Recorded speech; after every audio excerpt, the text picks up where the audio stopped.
Friends. I'm Brad. Beer Friends, I'm Paul. I'm Phil.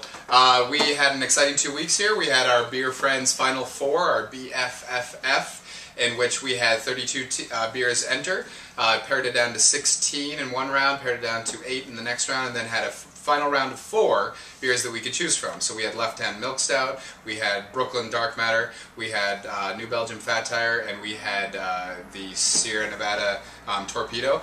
And to my shock and surprise, Colorado's New Belgium, Fat Tire pulled it out and took the victory. So congratulations to New Belgium. Your awards continue throughout the United States in this BFFF bracket. Yeah, this was good. This is surprising for me that they held on so well, being that they're so much only West Coast. The only time I've ever had them, like I said, I was talking before with you, the only time I've ever had Fat Tire is when I was in the Southwest. I've had it a couple times. I really enjoyed it, but nobody in New York knows what it was. And being that we're based out of New York and that most of our followers here, feeling that I thought a New York beer might take it. Right. But I'm very happy to see that New Belgium took it, because Fat Tire it's a great beer. No, I had the same feeling. I thought that, because most of our stuff here is here in New York, that somewhere on the East Coast would do it. But Fat Tire was kind of my gateway beer for craft beers. Back growing up in Oregon, that was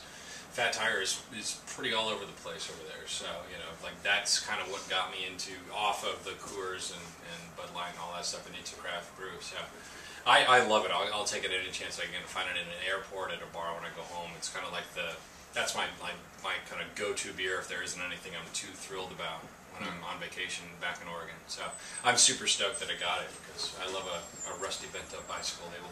Yeah, it's a great beer, and I think that it tells a lot about beer in general, because coming from Colorado, it's what I grew up with. Every craft brewery was modeled after like a New Belgium, and it's big on the West Coast. And it's really interesting because you talk to East Coast people and you're like, if there's one beer that you get when you go out west, like our other beer friend Graham White, I was like, you have to find New Belgium, and you have to find Fat Tire. You just have to try it because it's their main beer. And then vice versa though. Right. Also, because I know that your brother responded on one, like, can I get Brooklyn stuff out here in the West Coast, and that's what's so great about beer, is that you can't make that same beer any two places. So it's fun to see, like, we're New York based and everything, but yet a West Coast beer won our bracket, and I think that's really interesting to see where people come from and what beers you can get certain places and how that affects. Definitely. Yeah. It's great. It's great to see them take it. It's great beer. Congratulations. Also, an interesting side note is that New Belgium is joining the revolution of now bottling new Fat Tire in cans. So look for a upcoming cans versus bottles Beer Friends post, and New Belgium is now doing Sunshine Wheat, their Hefeweizen for the summer, and Fat Tire in cans. So interesting to see, and congratulations New Belgium for our first ever BFFF. Congratulations. Way to represent the bracket. Good luck next year.